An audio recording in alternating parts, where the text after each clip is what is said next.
thanks Hawa for having this. This gallery is pretty fucking awesome. It's got the most awkward bathroom that I've ever shit in. And I've shit in a lot of bathrooms, you guys. Like, thousands of bathrooms. And a lot of them are awkward because they try to make you not want to shit in there, which I generally take that challenge. It's just going to be awkward for them. But this one, like, and I'm a large man, but when it comes to trying to find a way to shit, I become a fucking Tetris piece. Like, I will fit wherever that toilet is. The only way to stop me from shit, like, not even you've got to have a wall in front of the toilet with only like a penis-shaped hole in it. And I'm like, I guess this is only for pissing. I can't figure this one out. So there's that. I'm not doing great. I have, as you can all tell, I have IBS, which is a shock. If you don't know what that is, it stands for irritable bowel syndrome. If you don't know what that means, bowels means butts. It's pretty much the sexiest disease. Also, I should clarify, I haven't been to a doctor in 1.5 decades, so it's self-diagnosed. I may just eat way too much cheese, but I call it IBS. It makes me feel like I'm special. But it's like the sexiest disease you can have. I'll call up my woman, and I'm just like, hey baby, I think me and you should stay in tonight. Just me and you, if you know what I mean. Should really be close to a toilet. Plus, I find that most movies are best enjoyed in about 15 to 16 sittings. Just 5-minute intervals. I'm worried about my health, as are all of you, collectively. But it's like, I feel like I have bad priorities. Like, I want to get in better shape, but it's because on the off occasion, I don't want to do it all the time, but on the off occasion that it comes up at a bachelor party or something, I want to know that I can do cocaine and not just fall over dead. It comes up now and I'm like, a bump's gonna do me in. That's it for me. You can't do cheeseburgers every day and cocaine. You gotta choose one or the other. So that's where I'm at. Like that's over 50% of why I want to get healthier. There's other factors like wanting to be alive to watch my future children grow up, but that's down on the list. It's mostly I'm trying to get in cocaine shape. Occasional cocaine shape. But my terrible shitty body does me good occasionally. Like it gives me an advantage in fights because nobody can do as much damage to me as I'm doing to myself. It's like, what, are you gonna punch me in the stomach?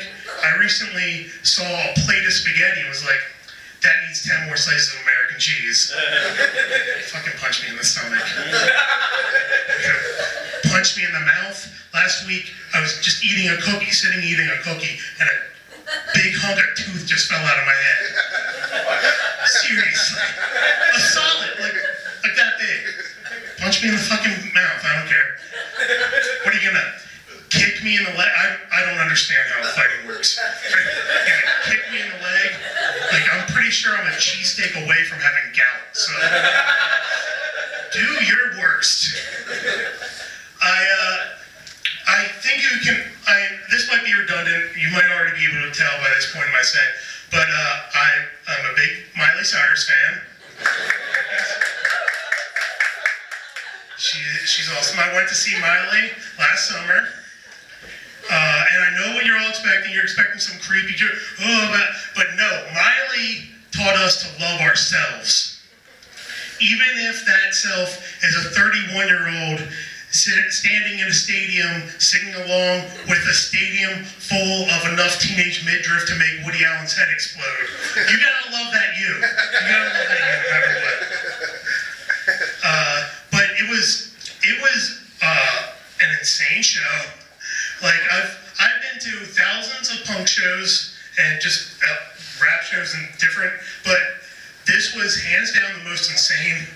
concert I'd ever been to. Just all sorts of just nonsensical shit happening on stage. Like, the guy from Ren and Stimpy did an animation. There were weird Muppets everywhere. I thought I had taken acid. It was fucking nuts. And, but the craziest was at the end of the show, she's at the end of the, like, long platform, and in the back of the stage arises a giant hot dog.